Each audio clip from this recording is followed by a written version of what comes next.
Olá, queridos irmãos, bem-vindos ao nosso canal Vem Pensar TV, um canal dedicado ao estudo da Palavra de Deus. E neste vídeo queremos continuar o nosso estudo sobre a revelação do arrebatamento da igreja. O tema deste vídeo, como você acabou de ver na introdução, é Ele virá assim como Ele foi. Por exemplo, esta cena aqui atrás de nós, uma das cenas talvez mais gloriosas que já aconteceu aqui na Terra, não é? Maria Madalena tendo o grande privilégio, o grande prazer de chegar no túmulo e encontrar o túmulo vazio e descobrir que o Senhor não estava lá dentro mais. E aí, enquanto isso, bem do lado de fora estava o Senhor ali vestido como o texto descreve como jardineiro, não é? Que não era outra coisa senão a roupa de um levita, né? A roupa de um sacerdote em dias de Yom Kippur, mas que é um outro assunto também para uma outra oportunidade. Mas nesta visão ela fica chocada quando vê o túmulo vazio e quando vê o Senhor, acha que é o jardineiro, porque o seu corpo está glorificado. Logicamente ele tinha uma aparência um pouco diferente com o seu corpo glorificado e ela não o reconheceu. E aí, de repente, quando o Senhor fala com ela, ela então percebe que é o Senhor e tenta abraçá-lo, tenta tocá-lo, e ele não permite, etc. e tal. Nós vamos entrar nesse assunto agora. Por que esta cena está aqui atrás como background desse vídeo?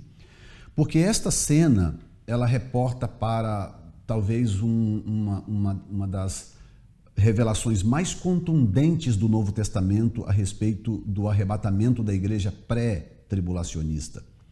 E nós vamos chegar lá agora, ok? O que eu quero mostrar para você, em primeiro lugar, é o texto bíblico que nós usaremos hoje como pano de fundo.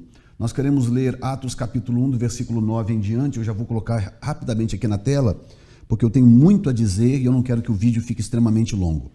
Versículo 9 diz, Atos 1, 9. E quando dizia isto, vendo eles, foi elevado às alturas, e uma nuvem o recebeu, ocultando-o a seus olhos. Estando com os olhos fitos no céu, enquanto ele subia, eis que junto dele se puseram dois varões vestidos de branco, logicamente anjos, os quais lhes disseram, varões galileus, por que estáis olhando para o céu? Esse Jesus que dentre vós foi recebido em cima no céu, há de vir, assim como para o céu o vistes ir. Então voltaram para Jerusalém, do monte chamado das Oliveiras, o qual está perto de Jerusalém, a distância do caminho de um sábado.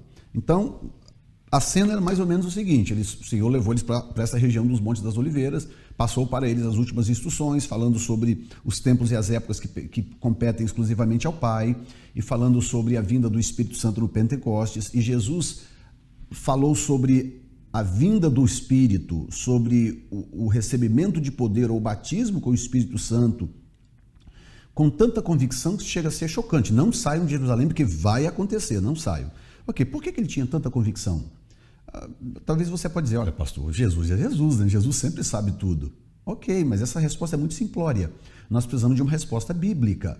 E é isso que nós vamos ver hoje nesse estudo. Por que Jesus tinha tanta certeza que quando chegasse no dia de Pentecostes, o Espírito viria, batizaria o povo com o Espírito Santo e a igreja nasceria, portanto, naquele dia, já que todos concordam que o dia de Pentecostes é o dia do nascimento da igreja. Tudo isto, a convicção que Jesus tinha do Pentecostes, esta cena que nós temos aqui atrás e algumas outras coisas que nós vamos adicionar, na verdade aponta para uma grande revelação neotestamentária, de que o arrebatamento da igreja é real e que ele será, do meu ponto de vista, pré-tribulacionista. Muito bem. O que eu quero, na verdade, é apresentar para você o que eu considero provas bíblicas incontestáveis de que Jesus virá, sim, em duas etapas, uma secreta e uma visível. Muito bem. O texto que nós acabamos de ler, nós vamos dar uma olhada agora mais cuidadosamente nesse texto. Tá? Atos 1:11, versão Almeida, revista e corrigida. Os quais lhes disseram, varões galileus, porque estáis olhando para o céu? Esse Jesus que dentre vós foi recebido em cima no céu, há de vir assim como para o céu o vistes ir. Bom, eu grifei como e grifei vistes, tá? Vou começar de trás para frente. Vistes, está logo embaixo aqui, vem do grego theaomai. E como todo mundo hoje tem acesso hoje a dicionário, você pode facilmente pesquisar aí no Google e etc., você vai perceber que theaomai significa tanto ver, literalmente, como perceber, percepção. Entendeu? A gente pode usar, no português também, a gente usa normalmente a palavra ver para o sentido literal como para o sentido figurativo. Entendeu? Alguém conta uma história, agora eu vejo. Ou seja, agora eu entendo, não é? Ela significa tanto literalmente o ato de ver alguma coisa, como ela significa figurativamente o ato de perceber ou entender alguma coisa. Em inglês é a mesma coisa. Nós temos a palavra see, que é ver, e temos a palavra look, que é olhar, não é? Então, quando a pessoa está te contando uma história e tal, você pode dizer, oh, I see now. Eu entendo, eu vejo agora, eu percebo agora, ok? Então, esta conotação da palavra, ela vem de línguas mais antigas, logicamente, tá? E no grego não é diferente. Theaomai significa ver literalmente com os olhos, como significa também entender ou perceber, tá? E a palavra como? Qual é a função dela aqui? Bom, a função dela é conectar as duas coisas, a ida com a vinda. Ou seja, ele virá assim como foi, não é? Em outras palavras, a forma como ele foi determina a forma como ele vem. Vou colocar com outras palavras de novo. A forma como ele está por vir está intimamente conectada com a forma com que ele foi. Ok? Então, esse como é extremamente importante quando ele opera conectado com a palavra theaomai, com a palavra ver. Ok? Muito bem.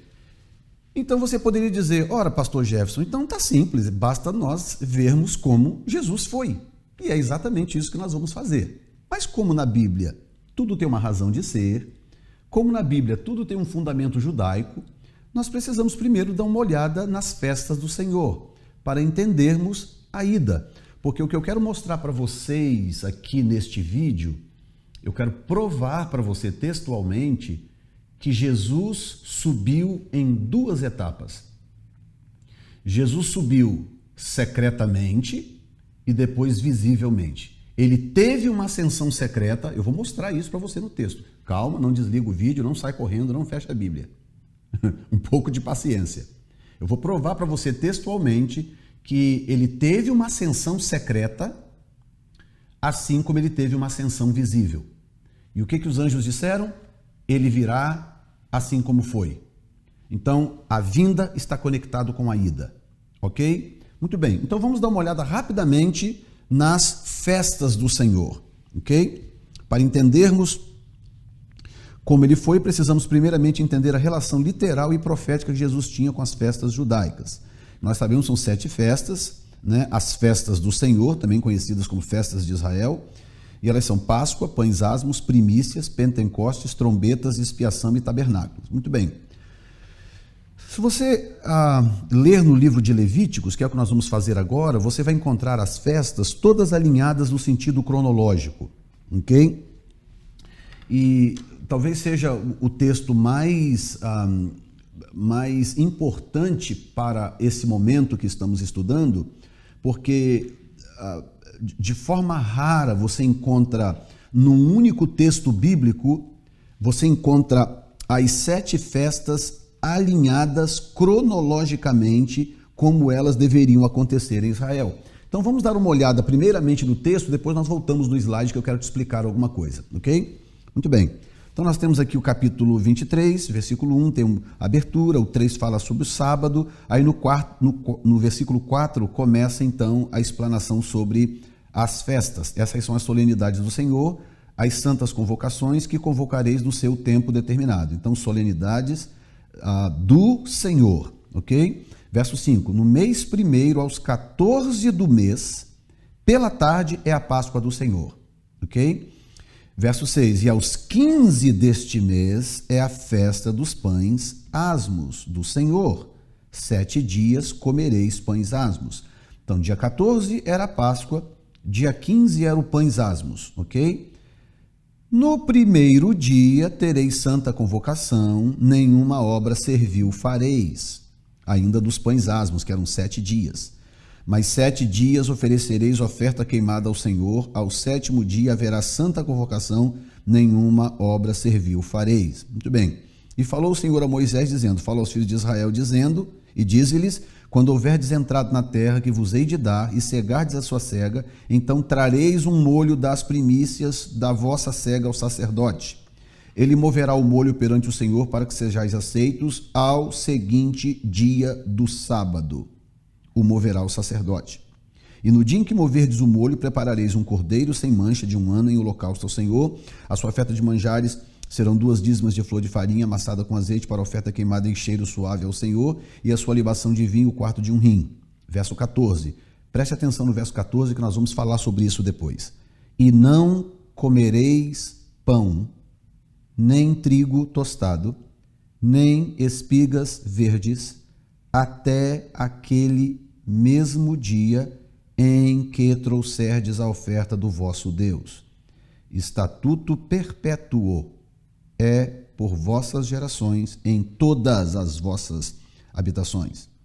Aí o 15 vem, depois para vós contareis desde o dia seguinte ao sábado, desde o dia em que trouxerdes o molho da oferta movida, portanto contava a partir da entrega da primícia, 7 semanas inteiras serão, ou seja, 49 dias, até ao dia seguinte ao 7º sábado. Então, 50 dias depois, não é? Contareis 50 dias, então oferecereis nova oferta de manjares ao Senhor. Tá? Mas observe no verso 17 que há uma diferença entre a oferta de primícias da Páscoa, que era cevada, para a oferta de primícias do Pentecostes, que era de trigo. Olha bem, das vossas habitações trareis 2 pães de movimento, que é sinônimo de primícias, de 2 dízimas de farinha serão, levedados se cozerão. Primícias são ao Senhor, ok? Também com o pão oferecereis 7 cordeiros sem mancha. Aqui vem o cerimonial, eu vou pular essa parte, também oferecereis um bode, tá? Aí o verso 20 diz assim, então o sacerdote os moverá com o pão das primícias por oferta movida perante o Senhor, com os 2 cordeiros, santidade serão ao Senhor para o sacerdote, ok?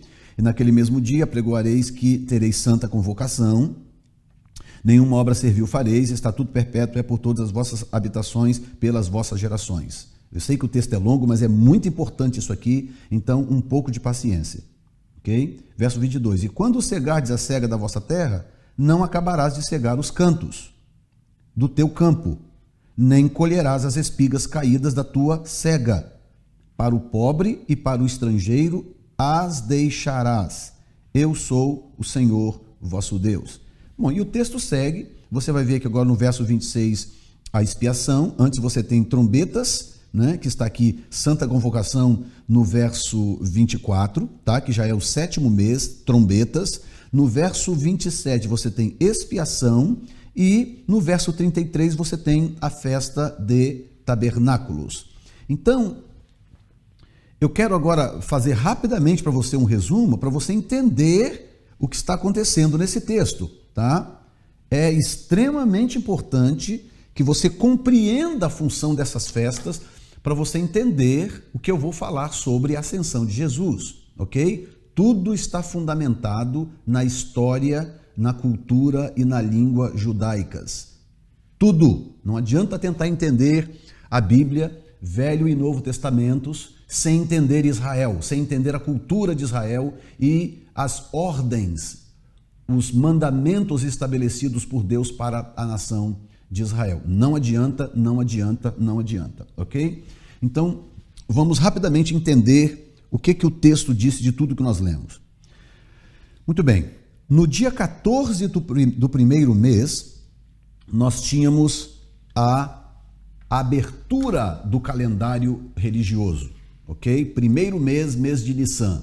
Dia 14 do mês, celebrava-se a Páscoa, com isso, dava-se abertura a esse, digamos assim, esse calendário de celebrações que iria até o dia 15 do 7º mês, ok? Nós tínhamos um conjunto de festas na primavera e depois um conjunto de festas no outono.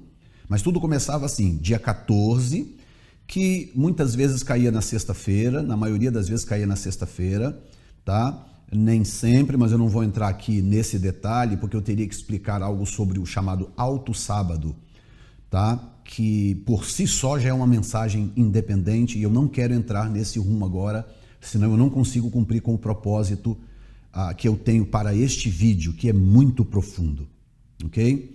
Muito bem, vamos tomar a sexta-feira como referência, ok? Dia 14, na sexta-feira, celebrava-se a Páscoa, ok? Sacrificava o cordeiro, eles tinham celebrações no templo, aquela história toda, mas tinha a comemoração da Páscoa em si, era algo feito em família. Cada família se reunia e comiam o cordeiro que eles sacrificavam ao Senhor. E funcionava assim, no dia 10, cada família separava um cordeiro para si. E do dia 10 ao dia 14, eles tinham 4 dias para inspecionar o cordeiro. Ele não podia ter mancha. Se ele fosse preto, tinha que ser totalmente preto. Se ele fosse branco, ele tinha que ser totalmente branco. Se ele fosse acinzentado, ele tinha que ser 100% acinzentado. Ele não podia ter mancha, não podia ter a verruga, ele não podia ter unha encravada, não podia ter defeito nenhum. Então eles tinham 4 dias, pegava o cordeiro, levava para dentro de casa e ali inspecionava aquele cordeiro, checava todos os detalhes. Uma vez conferido que o cordeiro estava perfeito, no dia 14, então, era o dia de sacrificar aquele cordeiro e eles, então, cozinhavam a carne daquele cordeiro e a família comia aquele cordeiro reunida. E o texto ainda diz, o texto lá de Êxodo ainda diz, Êxodo 12, que se a família for pequena demais, pode chamar outra família, pode chamar o vizinho para participar juntamente com aquela família. Isso no dia 14, ok?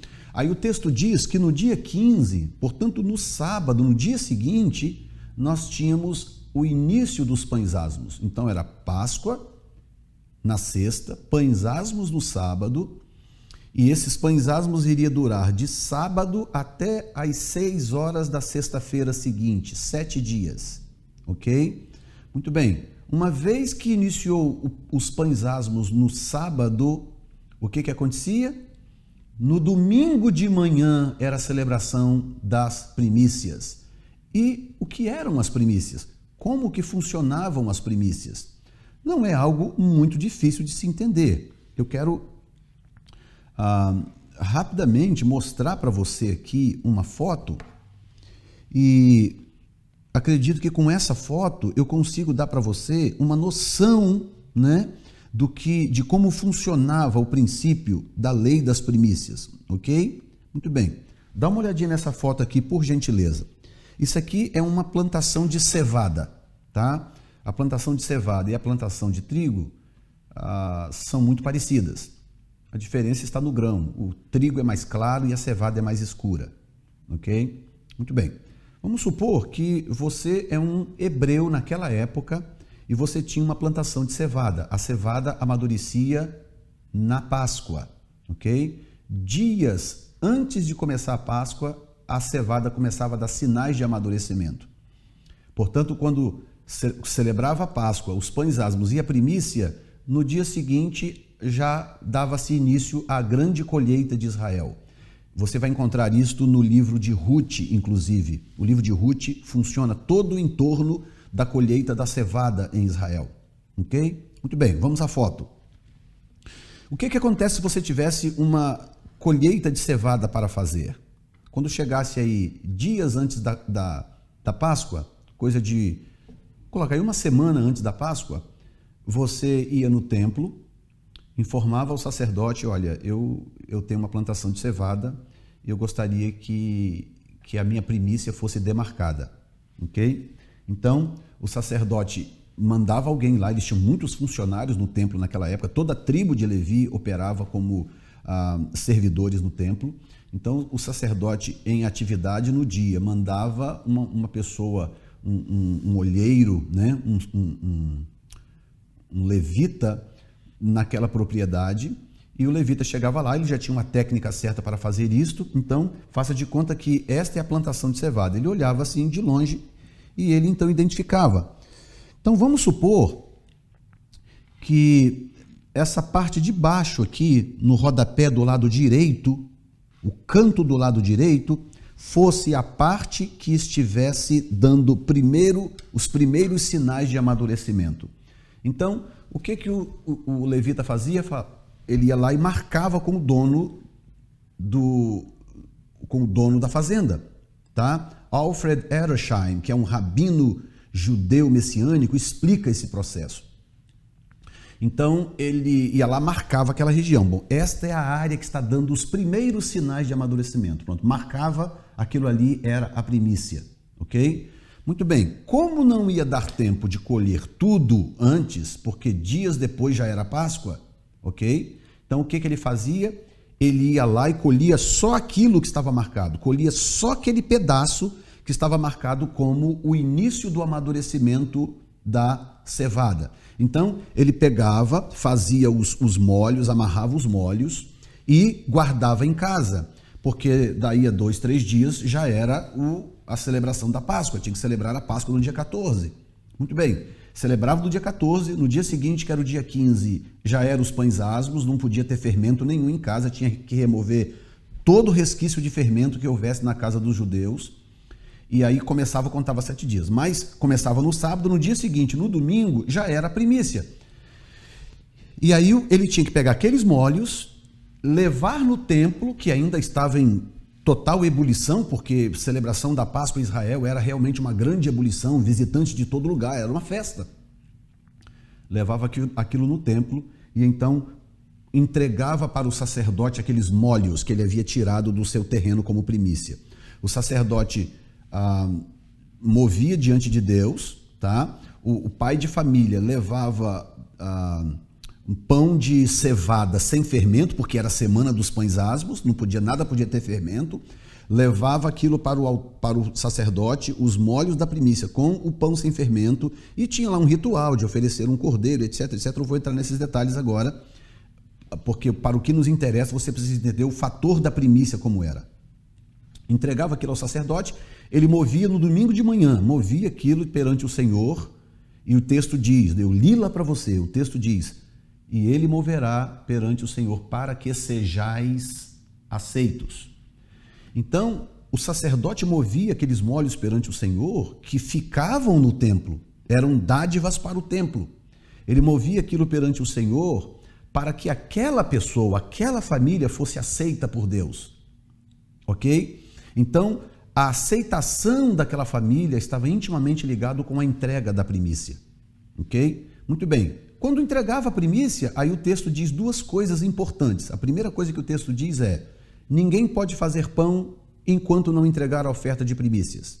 Número 2, no momento em que você entregar a oferta de primícias, comece uma contagem. Contareis para vós mesmos 7 semanas inteiras. Então, a oferta de primícia, ela tinha o poder de autorizar a colheita, porque quando entregava, a pessoa começava a contagem dos 49 dias, que era o período em que eles iam colher todo o campo. Então, todo o resto da plantação que ainda estava lá ia ser colhida naqueles 49 dias. Eles colhiam toda a cevada que eles tinham preparado, que eles tinham pronto para ser colhido. Durante esse período, eles colhiam dentro desses 49 dias. Mas o que dava a eles o direito de fazer a colheita era a entrega da primícia.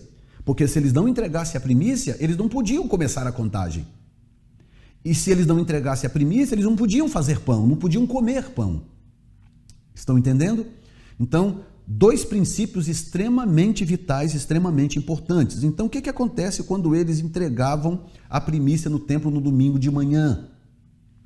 Eles estavam adquirindo o direito legal de comer pão e eles estavam adquirindo o direito legal diante de Deus para iniciar a grande colheita. Não existe grande colheita sem primícias, dentro do contexto bíblico, vétero e neotestamentário. Ok?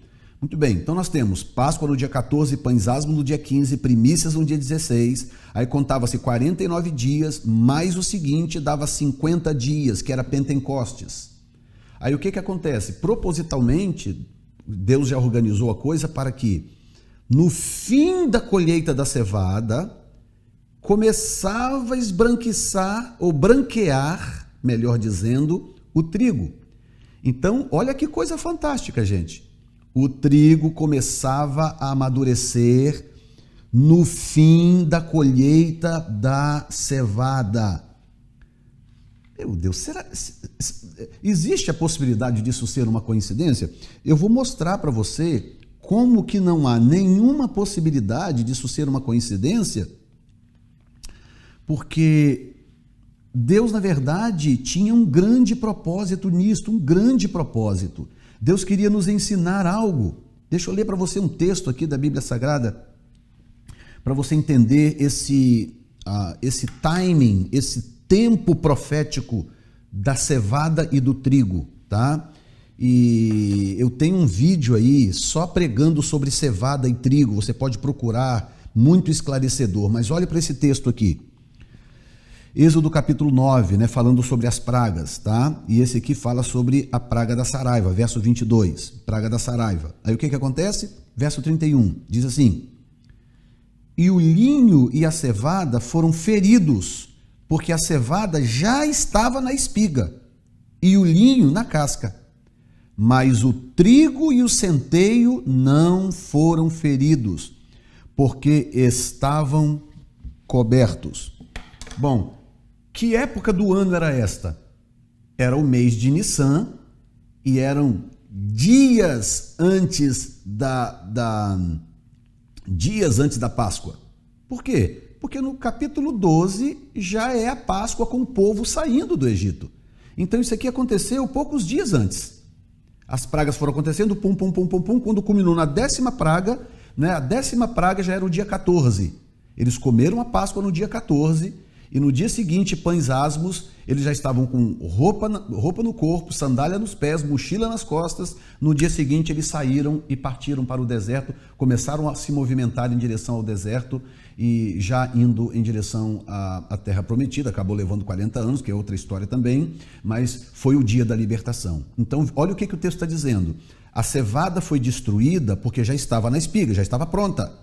Mas o trigo não, porque o trigo ainda estava coberto. Portanto, a cevada amadurecia na Páscoa e o trigo só amadurecia quase 60 dias depois, 50 e poucos dias depois, portanto, coincidindo com Pentecostes. Então, eles colhiam toda a cevada, quando estava chegando no fim da colheita da cevada, o trigo começava a amadurecer. Aí o que eles faziam? A mesma coisa que fizeram no início da cevada. Iam lá, colhiam a primícia do trigo e davam a segunda oferta de primícias ao Senhor, agora no dia da celebração do Pentecostes. Entregavam para o Senhor. Qual é a diferença entre a oferta de primícia da cevada para a oferta de primícia do trigo? A diferença é o fermento, porque a oferta de primícia da cevada não podia ter fermento em circunstância nenhuma, porque ela acontecia na semana dos pães asmos. Não podia ter fermento. Era 2 dízimas de flor de farinha amassada com azeite. Pronto.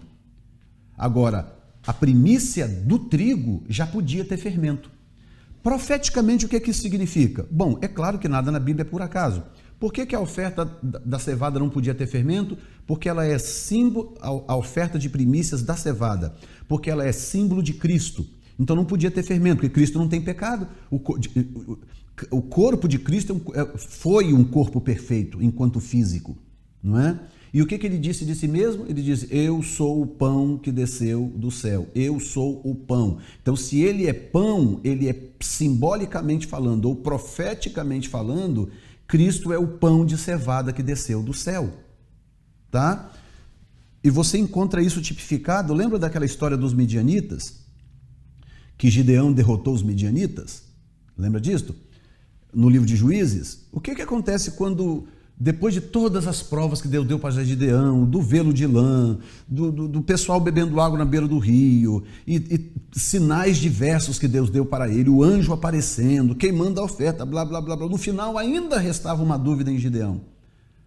Aí Deus falou assim: Gideão, fica tranquilo, eu sei como tirar essa dúvida sua. Ok? Aí Deus dá um sonho para um midianita. E aí Um dos olheiros de Gideão estava escondido lá no lugar estratégico e ouviu o midianita contando o sonho para o outro. Rapaz, eu tive um sonho estranho.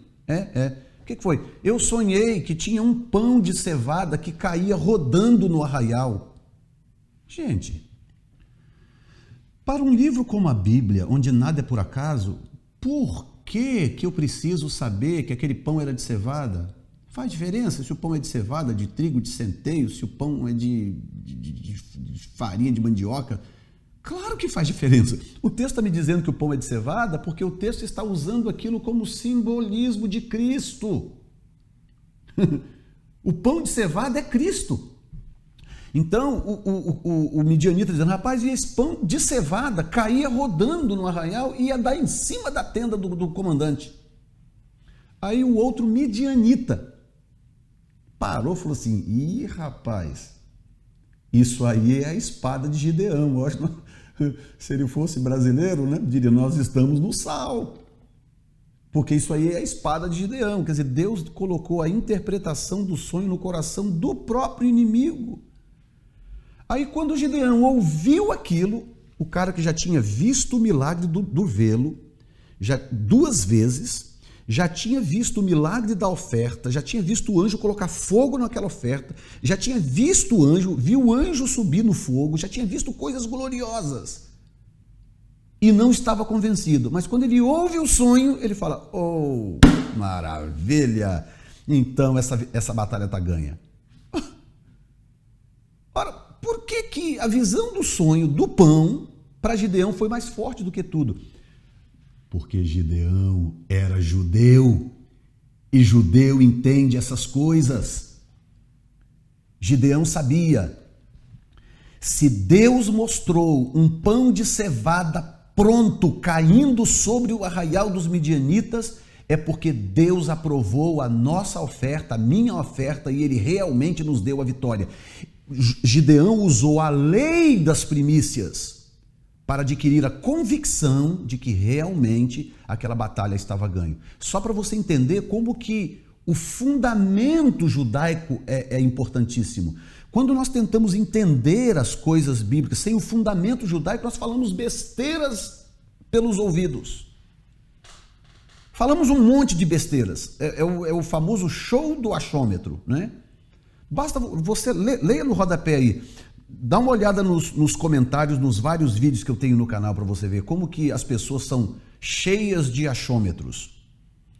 Aí eu faço um vídeo como esse, que vai dar aqui, sei lá, talvez 1 hora, 1h10, talvez, o vídeo todo, explicando para você, abrindo o texto bíblico, mostrando para você a revelação textual, ou seja, deixando claro para você que isto aqui não é algo que eu acho, isso aqui é o que o texto diz. Então eu gasto 1 hora num vídeo mostrando o que o texto diz.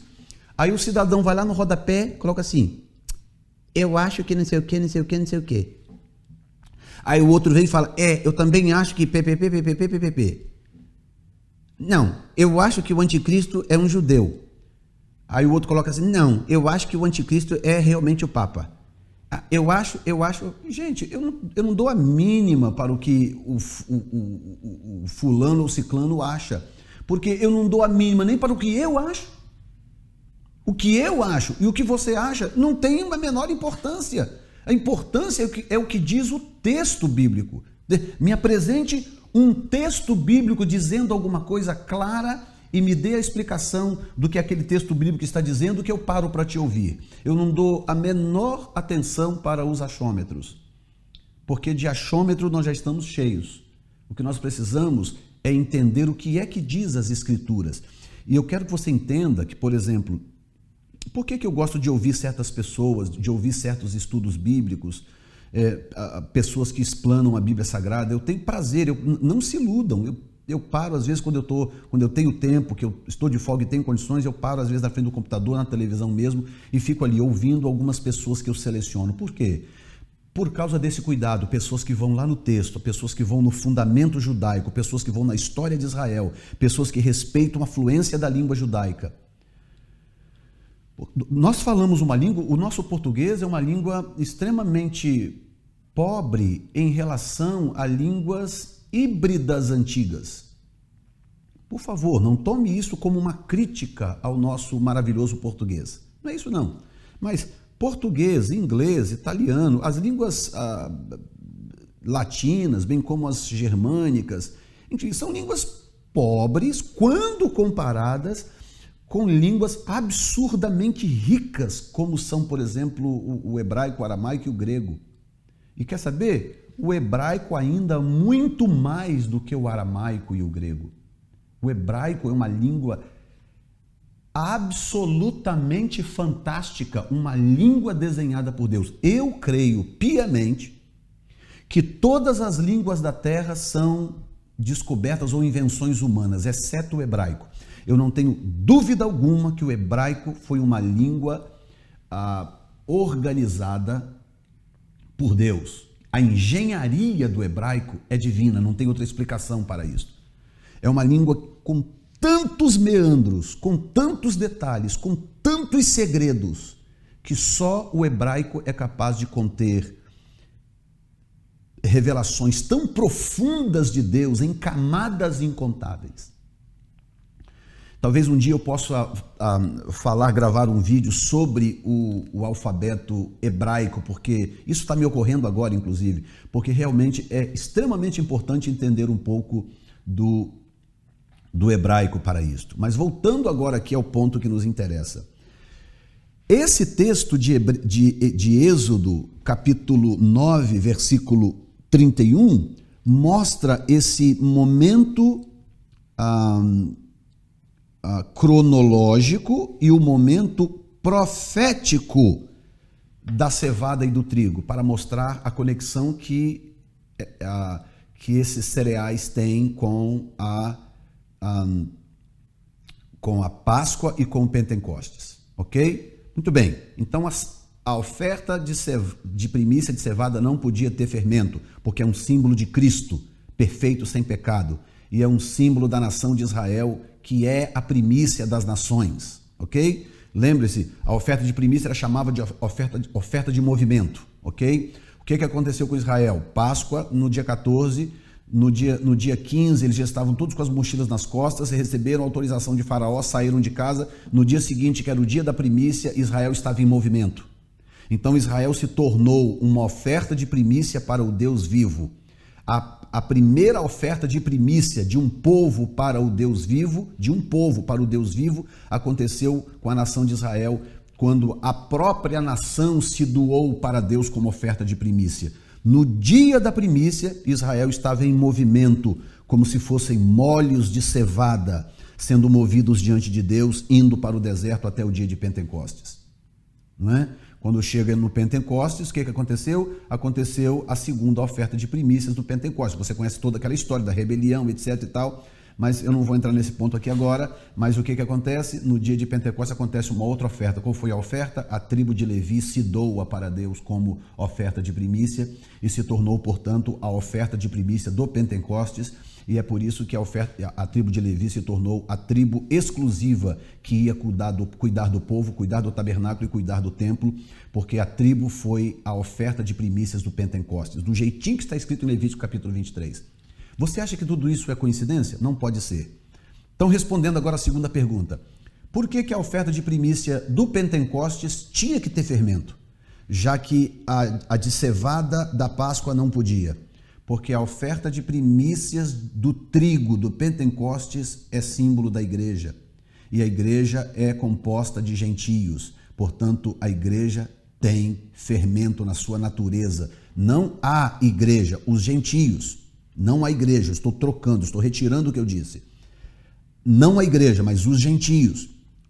Os gentios têm fermento na sua natureza. Sendo assim, a oferta de primícias do Pentecostes tinha que ter fermento para retratar a igreja, os integrantes da igreja, melhor dizendo, como eles realmente são.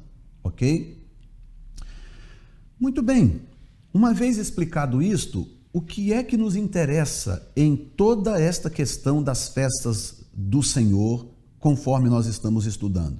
Bom, eu quero mostrar para você que o Senhor já cumpriu as 4 primeiras festas, ao pé da letra, rigorosamente. O Senhor cumpriu Páscoa, porque ele morreu no dia da Páscoa como Cordeiro Pascal. O Senhor cumpriu pães asmos, porque ele ficou, o seu corpo ficou inerte durante o sábado, e durante os primeiros 7 dias, primeiro, o corpo dele não tinha pecado nenhum, portanto era um pão asmo. Segundo lugar, os primeiros 7 dias ele não interagiu com ninguém, ele não permitiu que Maria lhe tocasse, ele ficou os 7 dias sem contato para não se contaminar no sentido cerimonial, repito, no sentido cerimonial, tá? Ele não podia se contaminar, porque se ele se contaminasse, ele falharia em cumprir a festa de pães asmos. Então, ele fica desaparecido 8 dias, porque ele precisava daqueles 7 dias para manter a sua pureza cerimonial por causa dos pães asmos. E no dia seguinte, que é o domingo, ele cumpriu as primícias. Como? Ressuscitando dentre os mortos, fazendo de si mesmo a primícia dos que dormem e ressuscitando um grupo com ele para entregar ao Pai como primícias. E 50 dias depois ele cumpriu a festa de Pentecostes, fazendo, primeiro, enviando o Espírito como ele mesmo prometeu, segundo lugar, dando a segunda oferta de primícia, que é o que Romanos, eu estou com a mente cansada e às vezes o texto não vem, Romanos diz em relação às primícias do Espírito. Então veja bem, para você poder entender expressões bíblicas, como por exemplo, deixa eu voltar aqui, ok, muito bem, capítulo 8, versículo 23 de Romanos, versículo 22, porque sabemos que toda a criação geme e está juntamente com dores de parto até agora, e não só ela, mas nós mesmos que temos as primícias do Espírito, também gememos em nós mesmos, esperando a doação, a saber, a redenção do corpo. Ora, pastor Jefferson, quais são as primícias do Espírito? Ok, vamos deixar a própria Bíblia responder, não é verdade? Deixar a própria Bíblia responder. Muito bem. Acerca dos dons espirituais, não quero, irmãos, que sejais ignorantes, mas bem sabeis que ereis gentios, levados aos ídolos mudos, conforme ereis guiados. Gentios, lembre-se, gentios.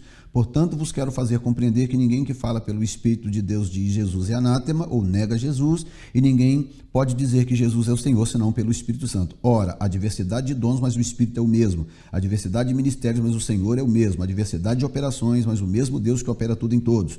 Mas a manifestação do Espírito Santo a cada um foi dada a cada um para o que é útil. Porque a um pelo Espírito é dada a palavra de sabedoria, a outro pelo mesmo Espírito a palavra de ciência, a outro pelo mesmo Espírito a fé, a outro pelo mesmo Espírito os dons de curar, a outro a operação de maravilhas, a outro a profecia, a outros os dons de discernir espíritos, e a outro a variedade de línguas, e a outros a interpretação das línguas. Mas um só e o mesmo Espírito opera todas essas coisas, repartindo particularmente a cada um como ele quer. Então, aqui estão as primícias do Espírito. Quais são as primícias do Espírito? Os 9 dons do Espírito, que foram dados à igreja. Agora, quem é o responsável pela doação desses dons do Espírito à igreja? Cristo, pois não foi ele que disse, eu vou enviar para vocês o Consolador? Se eu não for, o Consolador não vem. Eu estou indo porque eu vou enviar o Consolador para vocês. Então, as primícias do Espírito no dia de Pentecostes era a segunda oferta de primícias de Cristo. Ele deu a sua primeira oferta de primícias depois da ressurreição, no domingo da ressurreição. Lembre-se que ressuscitou um grupo de santos com ele. Essa era a oferta de primícias dele. Ele tinha que levar esses molhos para o Pai. Era a parte que amadureceu primeiro, ele tinha que entregar para o Pai. Porque ao entregar aquilo para o Pai, ele fazia 2 coisas. Primeiro, ele ganhava o direito legal de deixar o povo comer o seu corpo, simbolicamente. Tomai e comei, isto é o meu corpo que é partido por vós. Tomai e comei. Então, se ele é um pão de cevada, ele precisa dar a primícia antes para depois autorizar as pessoas a comerem o seu corpo. Ah, pastor, mas Jesus autorizou antes de morrer. Eu sei disto, porque ele não podia fazê-lo depois, ele fez antes de morrer. Mas a primeira ceia celebrada sem Cristo só aconteceu depois da ressurreição dele. Lembre-se disto. Nós não temos nenhum registro na Bíblia dos discípulos celebrando ceia antes da ressurreição, porque eles estavam tão acuados, assustados, apavorados e escondidos, que eles iam celebrar ceia onde? Não tinha como. Então, a primeira, que era a ceia oferecida pelo próprio Senhor, que era ao mesmo tempo a Páscoa judaica celebrada e a instituição da ceia, e ele estava agora estabelecendo a ceia, dando à igreja o direito de participar do seu corpo, porque ele já sabia que no domingo de manhã ele entregaria a oferta de primícias ao Pai e, portanto, comer aquele pão de cevada, que é o corpo de Cristo, não seria algo ilegal perante a lei. Você está entendendo a profundidade que eu estou te explicando? Você consegue captar a profundidade do que eu estou te explicando, pelo amor de Deus? Isso é profundo demais, gente. É por isso que não dá, pelo amor de Deus, para ficar por aí. Não, mas eu acho aquilo, eu penso assim, eu quero que você raciocine biblicamente. Há uma razão para tudo. Uma razão para tudo. Ok? Muito bem. Sendo assim, nós identificamos a oferta de primícia do Pentecostes. A oferta de primícias do Pentecostes foram os dons do Espírito que Cristo deu para a igreja. Ok? Então, esta tinha que ter fermento, não que os dons do Espírito tenham fermento, mas porque o fermento diz respeito à natureza gentílica, à natureza dos gentios. Ok? Esta é a revelação a respeito das duas coisas. Muito bem. Então, nós vamos agora identificar essa relação das primícias com a subida secreta de Jesus. Então, Cristo já cumpriu. Vamos ver de novo. Ele já cumpriu Páscoa, né? Tá aí os textos bíblicos para você poder acompanhar. Pães asmos, primícias e Pentecostes. Já cumpriu ao pé da letra. Para você ter uma ideia como que Jesus cumpriu rigorosamente as festas, entre a Páscoa, deixa eu colocar aqui, entre a Páscoa e o Pentecostes, havia um período de 40 dias chamada contagem do Homer. Tá? Eu não vou entrar em detalhes, porque é uma outra mensagem completamente diferente. Ok? Podemos falar disso uma outra hora, ou você entra no Google aí e pesquisa. Ok? Mas só para você ter uma ideia, como que Jesus não está de brincadeira. Ele está seguindo o calendário judaico ao pé da letra. Jesus cumpriu até a chamada contagem do Homer. Por que você acha que Jesus, num prazo de 40 dias, apareceu a muitos? Aparecia aqui, aparecia ali, fazia algo aqui, fazia ali, comia com aquele ali, abençoava aquele e tal. 40 dias aparecendo aqui e acolá, aqui e acolá. E 10 dias antes do Pentecoste, ele então é assunto visivelmente ao céu. Ele estava fazendo isto porque ele estava cumprindo, inclusive, o período da contagem do Homer. Agora eu te faço uma pergunta. Se Jesus cumpriu Páscoa, pães asmos, primícias, a contagem do Homer e o Pentecostes, você vê alguma possibilidade de Jesus não cumprir trombetas, expiação e tabernáculos? Você acha que a essa altura do jogo Jesus vai abandonar o calendário judaico? Esquece para lá, trombetas, expiação e Pentecostes não faz a menor diferença. Pensa no que eu estou te perguntando em relação a tudo que eu acabei de expor para você com um fundamento bíblico forte, sólido. Lógico que não. Da mesma forma que Cristo cumpriu as 4 primeiras festas, as festas da primavera, ele vai cumprir as 3 próximas festas. Qual é a próxima festa no calendário profético? Trombetas. Por isto que o arrebatamento da igreja é símbolo da festa das trombetas. O arrebatamento da igreja não tem nenhuma relação com a 7ª trombeta do Apocalipse, nem com a 4ª, nem com a 1ª, nem com a 3ª, nem com a 5ª. Tá? A última trombeta de Paulo é a trombeta da festa das trombetas, chamada Tequia Hagedolá. Esta é a última trombeta. Você pode chegar para qualquer judeu e falar assim: Jesus vai voltar ao som da última trombeta. Ele pode até não acreditar que Jesus, quem é Jesus, que Jesus vai voltar ou whatever. Ele pode até não acreditar nisso, tá? Ele pode até não acreditar. Ele pode até virar para você e falar assim: que Jesus vai voltar coisa nenhuma? Vai, acorda. Ok? Mas quando você citar a última trombeta, isso você não vai precisar explicar para ele, porque ele saberá do que você está falando. Jesus volta ao som da última trombeta. Imediatamente ele sabe do que você está falando. Por quê? Porque a última trombeta é um termo que imediatamente reporta o judeu para Tequia Hagedolá, que era a última trombeta tocada na festa das trombetas.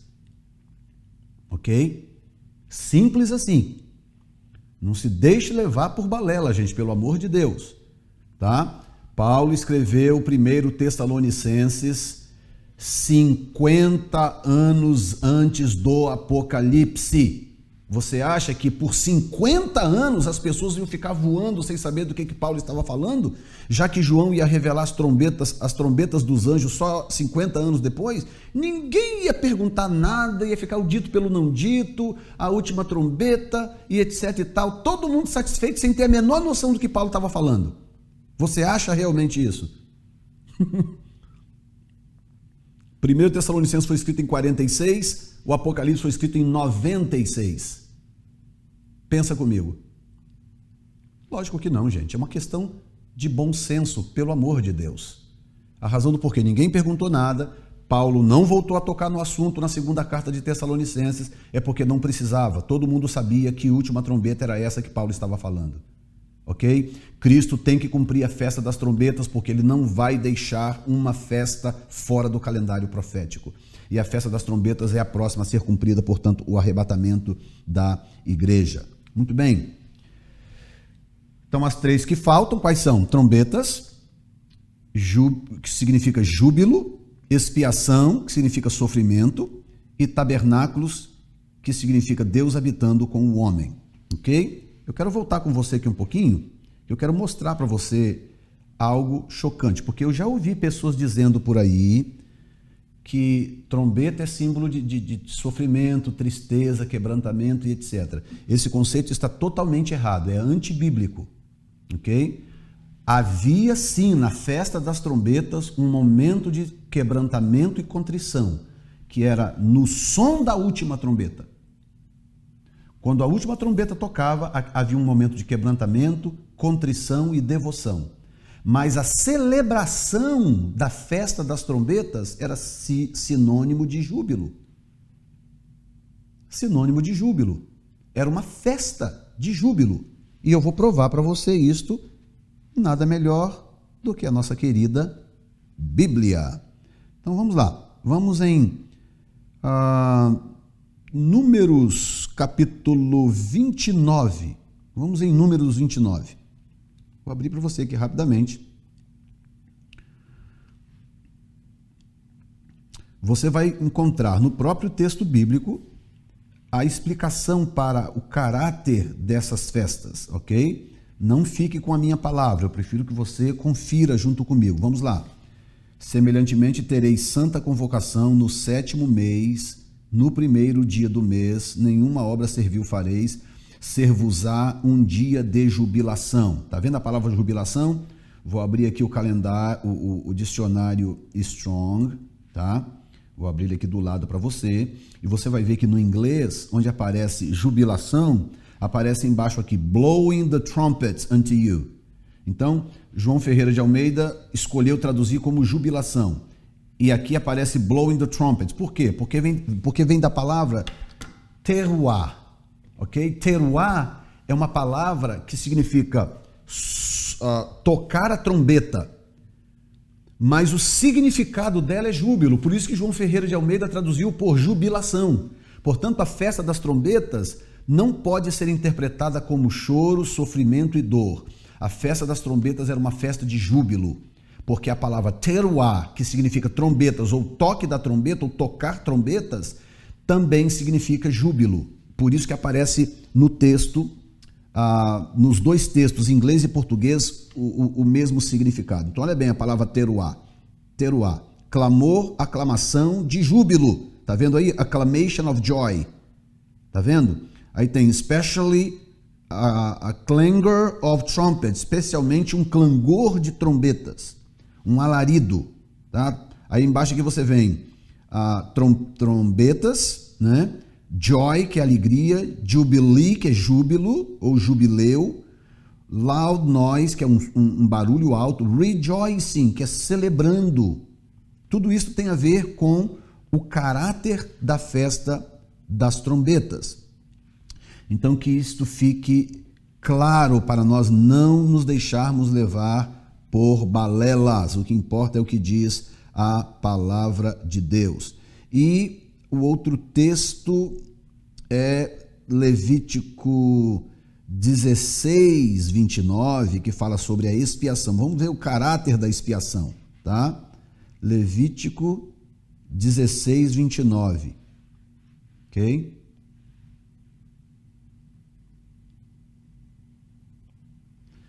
Aqui nós encontramos o caráter da festa da expiação, que você vai ver que é o caráter da grande tribulação. Ok? 29. Cadê o 29? Aqui está. Ok? Trombetas têm o caráter do arrebatamento, enquanto que expiação tem o caráter da grande tribulação. Olha aqui.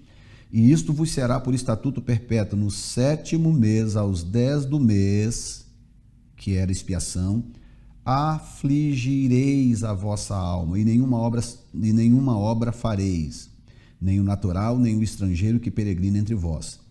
Porque naquele dia, olha bem, se fará expiação por vós, para purificar-vos, e sereis purificados de todos os vossos pecados perante o Senhor. Muito bem, fica com esse texto em mente. Vamos a Daniel, capítulo 9, ok? Versículo 24. Muito bem. 70 semanas estão determinadas sobre o teu povo e sobre a tua santa cidade. Para quê? Para extinguir a transgressão, dar fim aos pecados e expiar a iniquidade e trazer a justiça eterna, selar a visão e a profecia e ungir o santo dos santos. Muito bem. Então, qual é o caráter das 70 semanas e, portanto, da última semana? Expiar os pecados. Extinguir a transgressão. Qual é o caráter profético do dia da expiação? Expiar os pecados, extinguir a transgressão. Então, expiação tem a ver com grande tribulação, ok? Muito bem, deixa eu colocar dessa forma, se Jesus já cumpriu as 4 primeiras festas, Páscoa, Pães Asmos, Primícia e Pentecostes, e ele vai cumprir expiação por causa da 70ª semana, por que ele pularia trombetas? Me dê uma razão bíblica do porquê Jesus pularia trombetas. Não, pastor, eu acho que ele não pularia. Ok, então explica para mim biblicamente o que trombeta significa no calendário profético se não for o arrebatamento.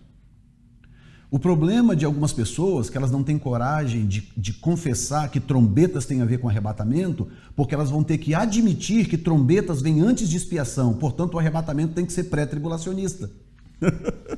Você entendeu agora a armadilha? Por que algumas pessoas vão lutar até o fim para não confessar que trombetas têm a ver com arrebatamento? Porque esta é uma confissão sumária de que, porque trombetas é antes de expiação, portanto o arrebatamento tem que ser antes da 70ª semana de Daniel. Está aí, dito para você com todas as letras, segundo a palavra de Deus. Ok? Muito bem, bom, eu quero mostrar para você agora, em Mateus, capítulo 27, versículo 50 em diante, eu quero mostrar para você o que eu considero uma grande revelação da palavra de Deus. Ok? Então, falta cumprir trombetas, expiação e tabernáculo. Então, vamos rapidamente a um resumo antes de ler o texto, para make sure de que você realmente entendeu, para ter certeza que você entendeu. Então, o que acontece? Levíticos 23, 10 e Mateus 27, 52, ok? As primícias e a ida de Jesus. acontecia logo após a celebração da Páscoa, estamos falando da primícia, ou das primícias. Acontecia logo após a celebração da Páscoa, a Páscoa era no dia 14, a primícia no dia 16. Acontecia durante a celebração dos pães asmos, os pães asmos começavam no dia 15 e a primícia era no dia 16, portanto, dentro da celebração dos pães asmos.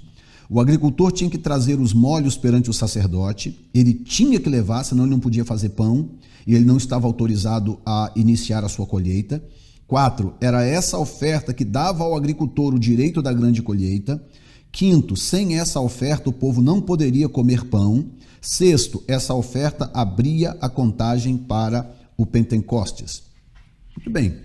Então, o que acontece? Eu quero mostrar para você agora, em João capítulo 20, versículo 17, esse ponto que é talvez o ápice desse raciocínio, ok? Jesus morreu e ressuscitou no domingo de manhã. E ao ressuscitar, Maria estava lá tentando ungir o seu corpo, não reconheceu inicialmente que era o Senhor. Eu vou voltar aqui para você poder ver quando foi que isso aconteceu, ok? Versículo...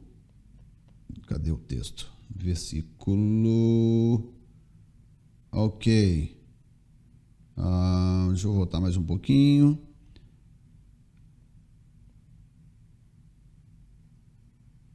E eis que Jesus clamando... Ok. Versículo 51, o véu do templo... Ok.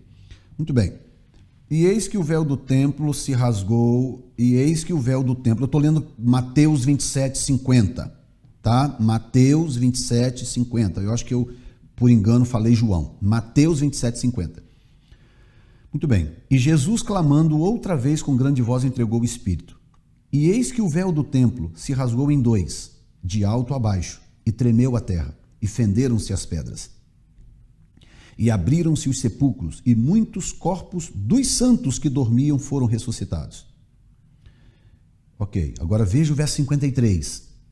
E saindo dos sepulcros, depois da ressurreição dele, entraram na cidade santa e apareceram a muitos. Vou abrir o dicionário aqui, rapidinho, porque eu quero mostrar para você, ok? A palavra apareceram, está aqui, appeared, em inglês, é a palavra emphanizo. Ok? A palavra, para você ter uma ideia da palavra enfanizo, eu vou abrir aqui New Testament, vou abrir aqui para você textos como, por exemplo, João 14, 22, tá? Eu quero ler rapidamente com você João 14, 22, para você entender o caráter da palavra enfanizo. Por que eu quero mostrar para você isto? Porque algumas pessoas viram e falam assim, não, essas pessoas não podem ser primícia, porque elas voltaram a morrer depois. Prova para mim que essas pessoas voltaram a morrer depois. Prova para mim que essas pessoas ressuscitaram com o corpo físico convencional. Prova. Eu acho. Não me interessa o que você acha. Prova para mim, biblicamente, que essas pessoas ressuscitaram com o corpo mortal. Porque eu vou provar que elas ressuscitaram com o corpo glorificado. É por isso que o túmulo se abre quando ele morre, mas elas só saem do túmulo depois que ele ressuscitou, porque ele tinha que ressuscitar primeiro. Ele é a primícia dos que dormem. Ele é o primeiro indivíduo a ressuscitar com o corpo de glória, com o corpo glorificado, portanto, derrotando a morte. Então eles saíram do sepulcro depois da ressurreição dele, porque eles não podiam sair antes. Mas os túmulos trincaram na morte, porque lembre-se, a primícia tinha que ser coletada antes e entregue no domingo de manhã. Então, ele abre os túmulos na morte, mas só tira eles para fora na ressurreição, depois que ele ressuscitou, ok? E é o que eu vou provar para você aqui agora. Então, o que acontece? A palavra enfanizo, que é a palavra que nós temos aqui. Deixa eu abrir de novo aqui. Acabei fechando sem querer. Ok? O texto... Ok. O texto é João, capítulo 14, versículo 22. Vamos lá comigo. João, capítulo 14. Cadê você, João? Capítulo 14, versículo 22. Muito bem. Versículo 21.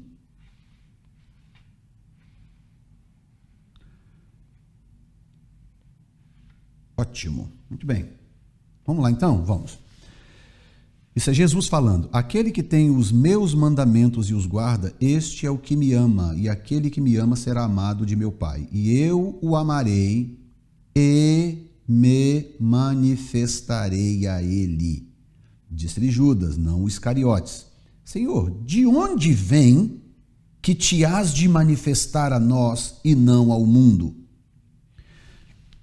Pergunta estranha, que pergunta mais esquisita é essa, seu Judas? Não, Judas estava fazendo uma pergunta lógica, porque o que Jesus usa aqui, perdão, vou ter que voltar lá, o que Jesus usa aqui é uma palavra curiosa, que Judas sabia o significado sobrenatural desta palavra, ok?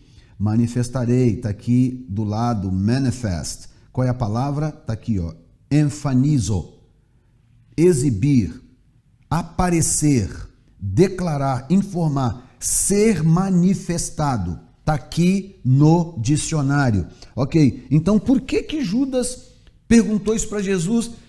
Se Jesus estava ali de carne e osso na frente deles, Judas ficou confuso. Como assim, Senhor? Manifestar? Da onde que o Senhor vai estar vindo? Para o Senhor se manifestar? Porque Judas ficou confuso por causa da palavra enfanizo. A palavra enfanizo caracteriza, oferece um toque de sobrenaturalidade. Por isso que Jesus disse, não, eu vou me manifestar. Por quê? Jesus está falando isso depois da sua ascensão, depois da sua glorificação. Não é verdade? Aquele que tem os meus mandamentos e os guarda, este é o que me ama. E aquele que me ama será amado de meu Pai. E eu o amarei e me manifestarei. Portanto, é um ato sobrenatural, porque é pós-ressurreição. Ele usa a palavra enfanizo, a mesma palavra usada em Mateus capítulo 27, versículo 52. Ele abriram os sepulcros e eles ressuscitaram, blá, blá, blá, e se manifestaram, apareceram a muitos. Vamos lá de novo. Porque como eu não estou com a mente muito confiável, não é verdade? Eu prefiro ler o texto como ele é. Verso 50. E abriram-se os sepulcros e muitos corpos de santos, muitos, não foram poucos, que dormiam foram ressuscitados. E saindo dos sepulcros, depois da ressurreição dele, entraram na cidade santa e enfanizo a muitos. E apareceram a muitos. O enfanizo caracteriza poder sobre a matéria, capacidade de aparecer e desaparecer, manifestar e não se manifestar. Eram pessoas com corpo de glória. Por que Deus queria que esses ressuscitados aparecessem para muitos? Ora, da mesma forma que ele queria, pelas mesmas razões que ele queria que Jesus se manifestasse a muitos durante os 40 dias, porque depois ia virar a história da carochinha. Falaram que ele ressuscitou aí, mas ninguém tem prova de nada. Entendeu? Então não, ele ficou 40 dias aparecendo aqui e acolá, manifestando aqui e acolá, revelando-se aqui e acolá, para deixar claro para todos que ele estava realmente vivo. Portanto, Deus queria que aquele grupo, que não eram poucos, aquele grupo de muitos, enfanizo, aparecessem a muitos, porque Deus queria que ficasse um testemunho público de que Cristo deu a sua oferta de primícia no domingo de manhã. Ele ressuscitou um grupo e deu a oferta de primícia. Muito bem, agora sim, vamos para João capítulo 20, versículo 17. João capítulo 20, versículo 17. Ok? Que aí eu quero te explicar uma coisa. Disse-lhe Jesus, não me detenhas, porque ainda não subi para meu Pai, mas vai para meus irmãos e diz-lhes que eu subo para meu Pai e vosso Pai, meu Deus e vosso Deus. Muito bem. O que acontece se eu abrir aqui do lado do dicionário e pegar esta palavra aqui, não me detenhas? Do lado aqui diz, Jesus said unto her, touch me not. Então a palavra touch em inglês, que é toque, tá? É a palavra usada na nossa língua como detenhas. Eu vou clicar nela aqui, ok? E você vai ver que vai abrir a palavra aptomai. A palavra aptomai está aqui, ó, to attach, conectar, tá? E embaixo aqui, ó, to touch, tocar, em muitas relações implícitas de toque. Aí aqui eu vou abrir para você, mostrar aqui, ó, ela aparece 36 vezes no Novo Testamento e todas as 36 vezes que ela aparece no Novo Testamento, ela é traduzida como toque. Ok? Então, basicamente, o que Jesus, quando Maria vê que é Jesus, uau, não é o jardineiro, é Jesus. Imagine qual seria o impulso dela, correr e abraçar o Senhor. Né? Tá vendo aqui atrás? Olha aqui que coisa linda essa cena. Imagine essa cena aqui, na hora que ela se vira e ela dá de cara com o Senhor, imagine qual é a primeira atitude dela, correr e abraçar o Senhor. Mas aí, quando ela ameaça, o Senhor diz, não me toque, não me detenhas, não me toque, significa literalmente, não toque em mim. Por que ela não podia tocar nele? Por que não? Porque era a semana dos pães asmos. E Jesus é o pão asmo, ele é puro. Maria Madalena era fermento. Jesus é puro, pão asmo. Ok? Sendo assim, o que acontece? Ela não podia tocá-lo, porque se ela tocasse nele, ela o tornaria cerimonialmente impuro. Não é impuro enquanto pessoa. Jesus é Deus, Jesus é o Senhor, ele está acima de tudo isto. Mas você tem que entender que ele está cumprindo cerimonialmente aquele processo. Então o que acontece? Quando ela ameaça, ele fala, não toque em mim, não se aproxime de mim, não me detenhas. Aí ele dá razão, diz assim, não me detenhas porque eu ainda não subi para o meu Pai. Ah, pastor, então está explicado. Ela não podia tocar nele porque o dia da ascensão dele ainda não tinha chegado. Lá de Atos 1:11.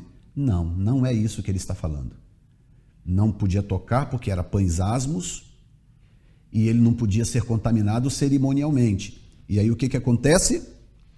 10 versículos depois, 27, aqui no rodapé, deixa eu colocar para você, ok? No rodapé diz, depois disse a Tomé, põe aqui o teu dedo e vê as minhas mãos, chega a tua mão e põe-na no meu lado, não sejas incrédulo, mas crente. Ok. 10 versículos antes ele não pode ser tocado. 10 versículos depois ele já pode ser tocado? Mas ele não disse para Maria para não tocar nele porque ele ainda não havia ido para o Pai? Por que 10 versículos depois Judas já podia, Tomé já podia tocar nele, se a ascensão de Atos 1:11 não havia acontecido de qualquer maneira? Então, what's going on? O que está acontecendo? Então aqui está o segredo, mostrar para você aqui no versículo. Você não acha uma Bíblia maravilhosa? A Bíblia não é maravilhosa, gente? Olha aqui, o segredo onde é que está. 8 dias depois, estavam outra vez os seus discípulos dentro e com eles Tomé. Chegou Jesus, estando as portas fechadas, e apresentou-se no meio e disse, paz seja convosco. Então aqui está a grande revelação dessa história do não me toques. 8 dias antes não podia tocar, 8 dias depois já podia. Por quê? Porque havia encerrado a fase dos pães asmos. Agora já pode tocar à vontade. Toca aqui, toca ali, olha aqui, toca no meu lado e tal, tá vendo? Não seja incrédulo, Tomé. 8 dias depois podia, 8 dias antes não. Ok? Mas a pergunta é, aonde Jesus se meteu nesses 8 dias?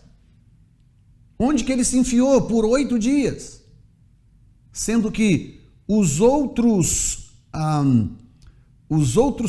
30 e tal, porque foram 40 dias, os outros 30 e poucos dias, Jesus aparece aqui, aparece ali, come peixe, entra no barco com eles para pescar, Jesus faz de tudo durante esses 40 dias. Tranquilo, aí já não tinha problema mais. Já não tinha mais risco de contaminação cerimonial. Mas nos primeiros 8, Maria, não toque em mim, porque eu ainda não subi para o meu Pai. Ora, gente, será que precisa desenhar? O que aconteceu durante esses 8 dias? Jesus foi assunto secretamente ao Pai para entregar os molhos das primícias. Por isso que eu disse, Ele teve uma ascensão secreta e uma ascensão visível. E agora eu vou encerrar com o texto que nós começamos. Vamos encerrar com o texto que nós começamos. Atos dos Apóstolos, capítulo 1, versículo 11.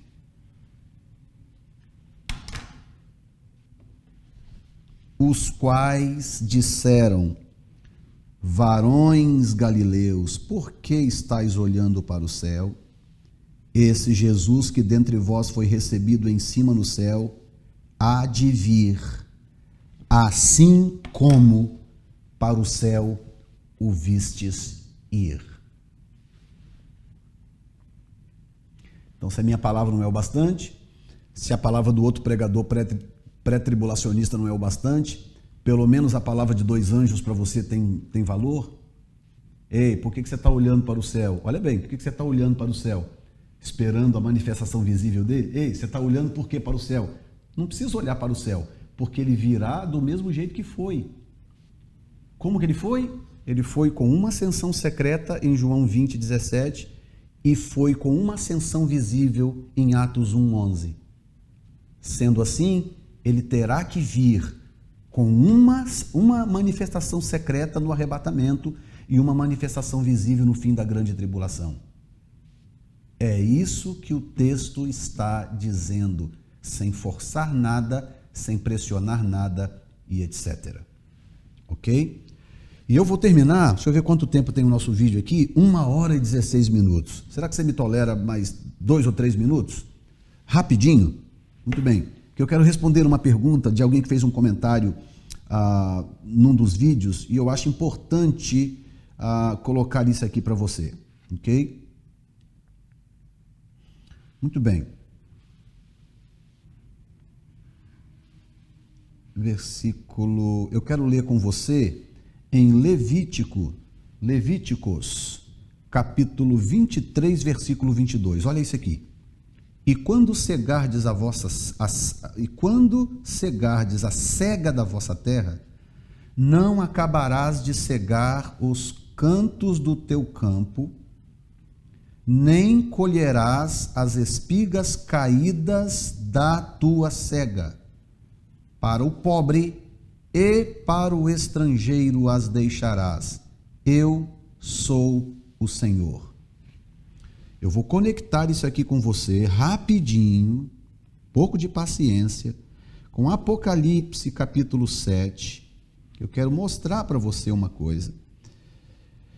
Capítulo 7, versículo 1, diz assim: e depois destas coisas vi 4 anjos que estavam sobre os 4 cantos da terra, retendo os 4 ventos da terra, para que nenhum vento soprasse sobre a terra, nem sobre o mar, nem contra árvore nenhuma.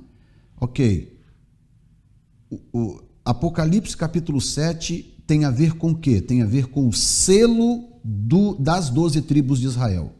Ok? Verso 4.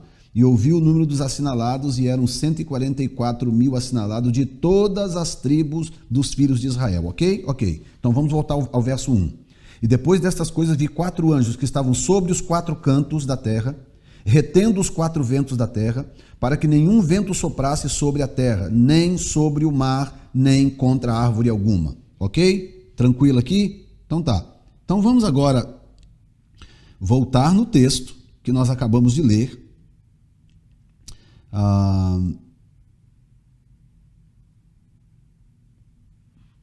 Levíticos, capítulo 23, ok?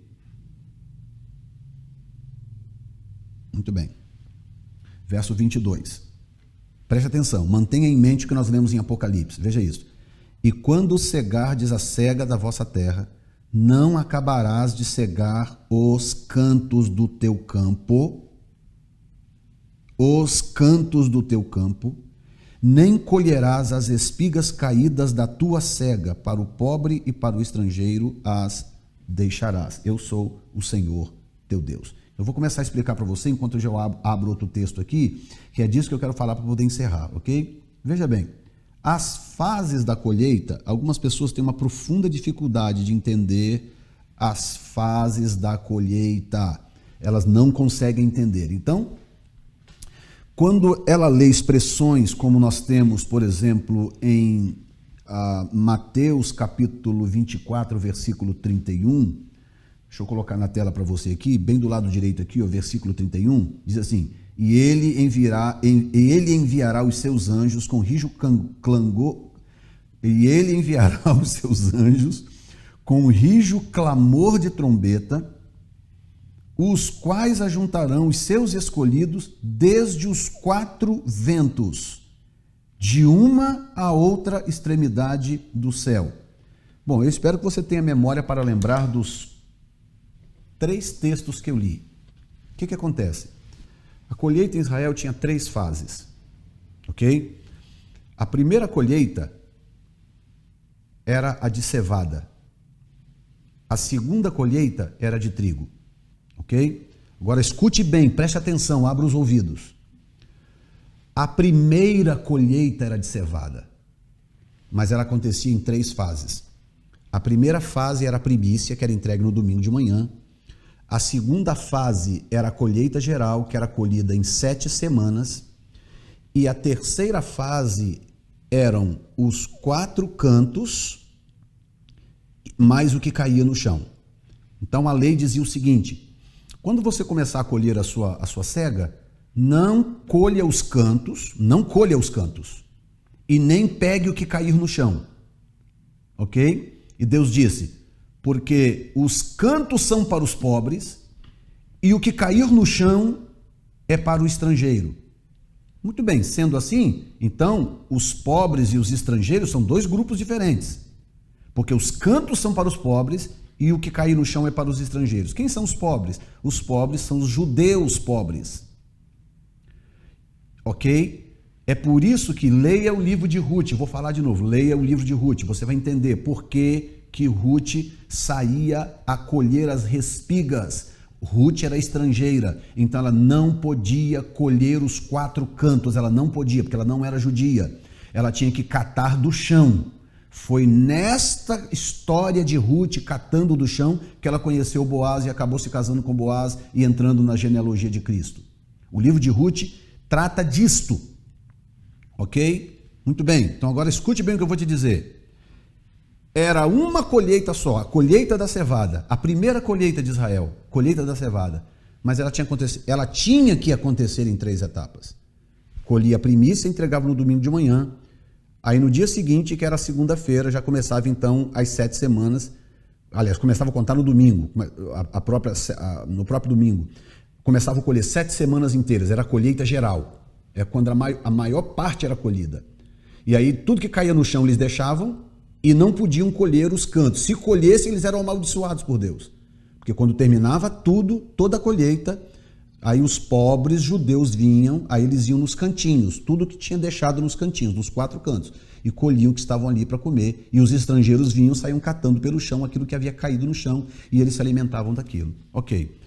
Espiritualmente falando, a colheita das primícias já aconteceu, porque Cristo ressuscitou um grupo em Mateus capítulo 27, versículo 52, ele já levou para o Pai. A colheita geral vai acontecer no arrebatamento da igreja, ok? No arrebatamento da igreja ela acontece, porque nós não precederemos os que dormem. E os 4 cantos, por isso que as pessoas leem Mateus 24, 31 e se confundem. E aí eles começam a citar o texto para mim. Mateus 24, 31 não é para a igreja, porque a igreja não faz parte da colheita dos 4 cantos. A colheita dos 4 cantos é para Israel. Por isso que Apocalipse 7 diz que os anjos estavam retendo os ventos nos 4 cantos. E olha de novo o texto aqui. E ele enviará os seus anjos com rijo clamor de trombeta. Que anjos são esses? Os anjos que apareceram em Apocalipse 7, segurando os ventos, protegendo os 4 cantos. Porque é linguagem de colheita. Você não vai entender isso se você não entender a linguagem da colheita. Está me entendendo, meu querido? Por isso, Mateus 24, 31, não adianta você ficar colocando Mateus 24, 31 no rodapé, porque eu conheço o texto, não tem a ver com a igreja. Leia o texto. O texto é para Israel, porque tem a ver com a colheita dos 4 cantos. Quando a colheita dos 4 cantos acontecerem, escute bem, a primícia já terá acontecido, a colheita geral já terá acontecido. Aí sim vem os 4 cantos e o que caiu no chão. Os 4 cantos são para Israel e o que caiu no chão tem a ver com os que ficaram na grande tribulação. Imagina o sofrimento de grãos de cevada caídos no chão, com as pessoas pisando por cima, misturando na terra, aquela bagunça. O que é isso? Uma analogia da grande tribulação. Imagine se você fosse um grão de cevada caído no chão, com gente andando por cima, os segadores passando por lá e para cá, pisando, arrastando a sua cara na terra. Imagina o sofrimento. É uma analogia da grande tribulação. Então as primícias estão em Mateus 27, 52. A colheita geral vai acontecer no arrebatamento e os que morrerem na grande tribulação por amor a Cristo, perderam o arrebatamento, mas morrerem por amor a Cristo, esses também serão salvos, e os judeus, que são os 4 cantos que vão ser recolhidos pelos anjos no final da grande tribulação. Muito bem, prometo terminar com esse último texto, que é o texto, talvez um dos textos mais difíceis de explicar na Bíblia para quem não conhece judaísmo, ok? Aqui está. Ok, versículo...